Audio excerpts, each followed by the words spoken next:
विदर्भ देश के राजा जिसका नाम था सत्यरथ, शाक देश के राजा ने विदर्भ राजा के ऊपर चढ़ाई कर दी। अब चढ़ाई कर दी तो महाराज विदर्भ राजा युद्ध में मारे गए। जब राजा मर जाए तो फिर सेना का तो हौसला ही चट्ट हो गया, सेना परास्त हो गई। तो शाक देश के राजा ने चढ़ाई करके विदर्भ देश का राज्य जीत लिया और राजा को मार दिया। अब रानी ने देखा कि मेरा एक छोटा सा बालक राजा साहब का पेट में है, अरे शत्रु राजा आ रहा है तो राजा का बीज है, उसको मिटवा देगा, मरवा देगा। मेरे साथ क्या पता क्या पाप का व्यवहार करे। रानी रातों रात राजमहल से कि अभी संध्या को राजा साहब हार गए, सुबह तो हो गए और रात को भी आ जाए, वो तो रातों रात महल में से भागी। गर्भिणी थी, अभी बालक हुआ ऐसी स्थिति में भी थी, फिर भी वो तो चली कैसे भी करके अकेली। किसी रानी को दासी को बोले और दासी फूट जाए तो किसी को बोल दे तो रानी को तो पकड़ने के लिए जासूस लग जाते होंगे। तो रानी चल दिया। रानी चलते चलते नगर के बाहर एक बयाबान जगह पर उसको प्रसूति की पीड़ा हुई। तालाब के किनारे उसको वो बालक का जन्म देने का भी, कहाँ तो रानी और कहाँ नंगे पैर प्राण बचा के चले और तालाब के किनारे बालक को जन्म दे दिया। बालक को जन्म दिया, अब कोई सहायक नहीं, बालक की नाड़ काटने वाली भी कोई दासी या कोई छुरी या कोई साधन नहीं, ऐसे हालत।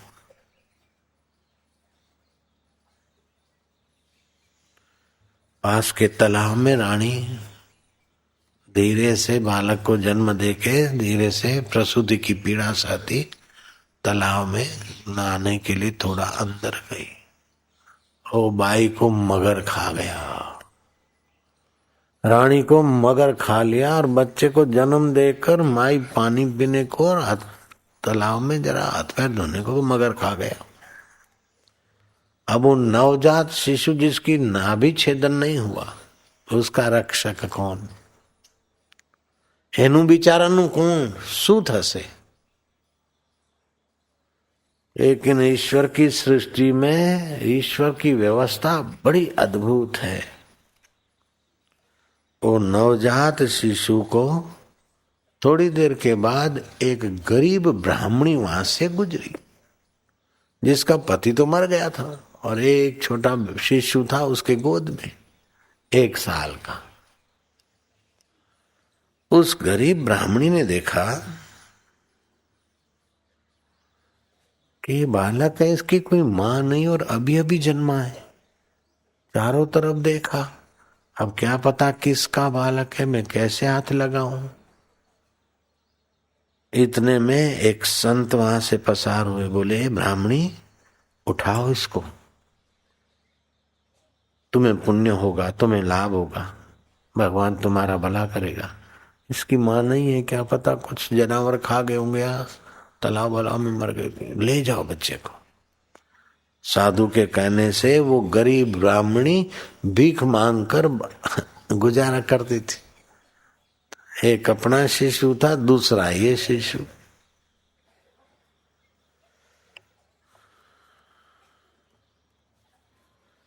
ऐसे करते करते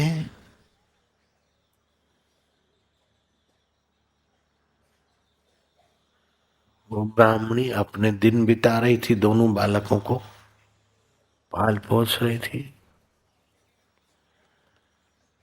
एक दिन उन दोनों बच्चों को शांडिल्य मुनि ने देखा तो बोले वाह, क्या विधाता का खेल है।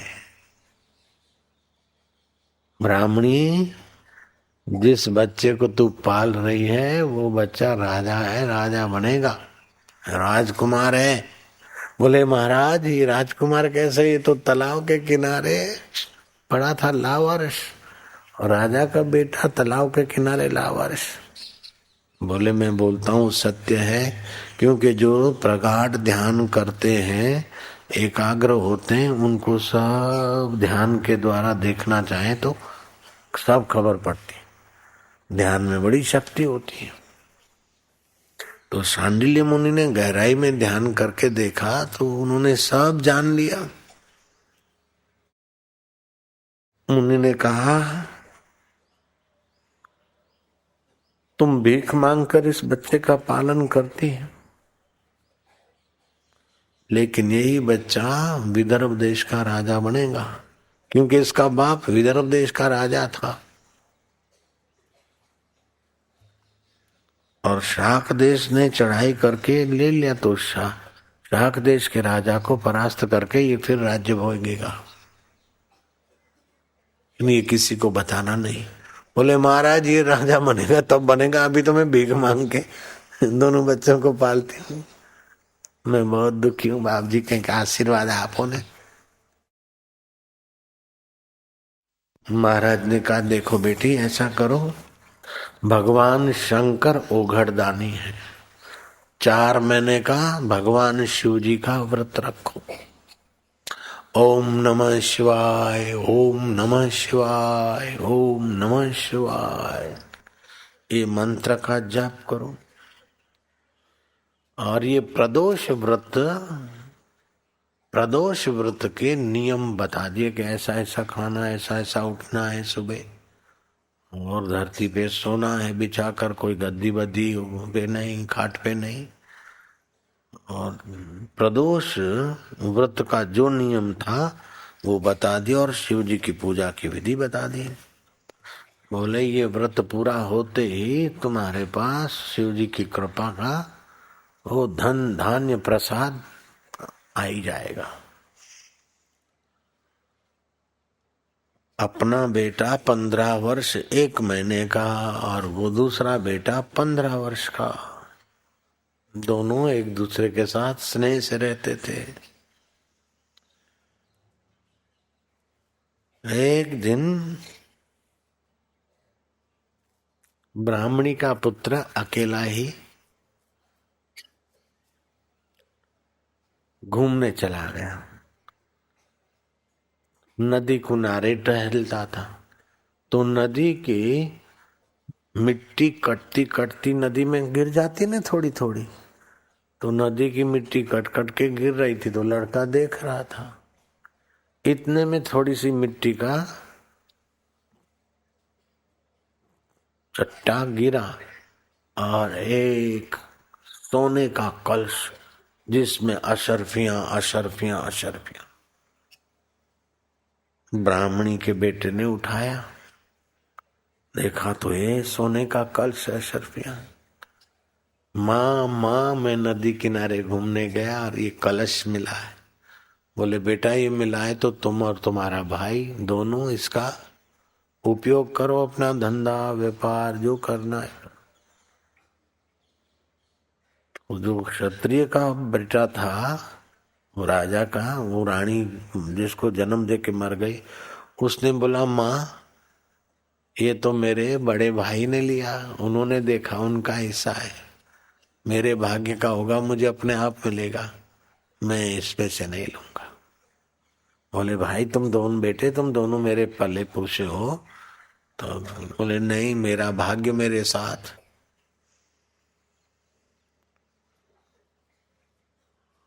ऐसा दृढ़ क्यों? क्षत्रिय खून था, किसी का हड़प करना या दान लेना है रुचि नहीं। कुछ समय के बाद वो युवराज भी घूमने गया, तो गंधर्वों की कन्या अपने सहेलियों के साथ जंगल में खेल कूद कर रही थी। अंशुमति ने उस तेजस्वी युवक को देखा, 16 साल के करीब हो गया था। उसका मन उनके तरफ आकर्षित हो, तो अपनी सहेलियों को बहाना बनाकर, तुम जाओ उधर फलानी जगह जाओ, मैं अभी आती हूँ, ऐसे करके घूम के उनके पास आई कि चलो हम आपसे विवाह करना चाहती हूँ। बोले नहीं, तुम्हारे पिता की सम्मति लो, और फिर मैं मेरी माता की सम्मति लूं, तब विवाह होगा। भले तुम गंधर्व कन्या हो, तुम्हारे में बल ज्यादा है, सौंदर्य ज्यादा है, शक्ति ज्यादा है, तुम्हारे पिता मेरे को बहुत कुछ दे सकते, लेकिन मैं ऐसे नहीं शादी करूंगा। अंशुमति ने अपने पिता को प्रार्थना की और इसकी सराहना की।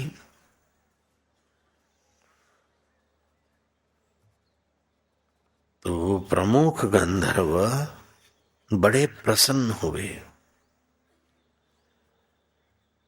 गंधर्व राज, उनका नाम था द्रविक गंधर्व, प्रमुख थे गंधर्व।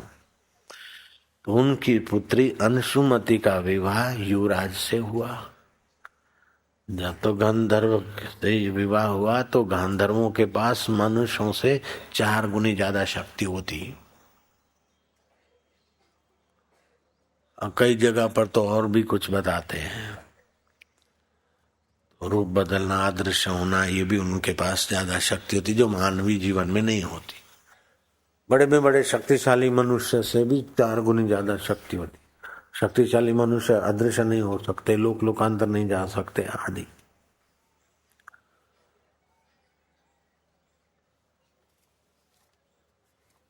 तो गंधर्व के जमाई बने। अब उनकी मदद से उन्होंने अपने विदर्भ देश को जीतने के लिए तैयारी की, और गंधर्व के जमाई होने के नाते शांडिल्य मुनि के आशीर्वाद के प्रभाव से, ओम नमः शिवाय मंत्र जाप से, रोज ध्यान करते थे, उसके बल से उनका प्रभाव तो विकसित हो गया था।